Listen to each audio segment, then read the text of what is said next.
Judy Garland. Judy Garland, famous for The Wizard of Oz, had a really tough time in Hollywood. She only got one day off each week and had to work super long hours the other 6 days. Sometimes she'd sing and dance for 18 hours straight. To keep up, the studio gave her drugs called amphetamines to boost her energy.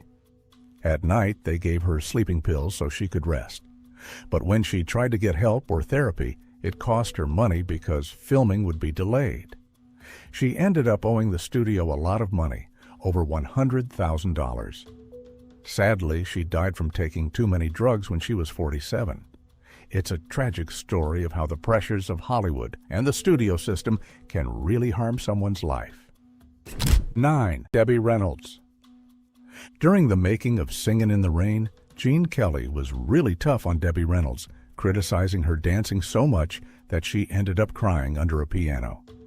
He also kissed her forcefully during a scene, making her feel really uncomfortable and grossed out.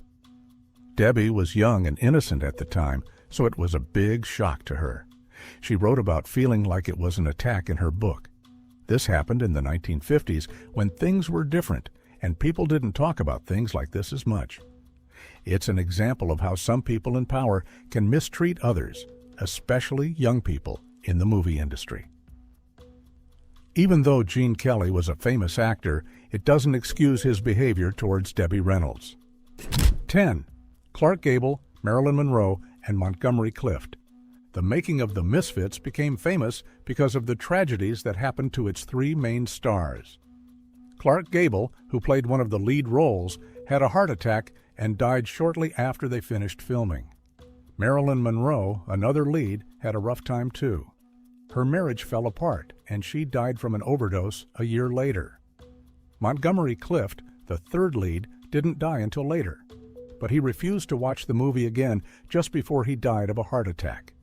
It's sad that all three of them faced such difficulties, both during and after making the movie. Their stories remind us that even famous and successful people can have hard times and face tragic endings.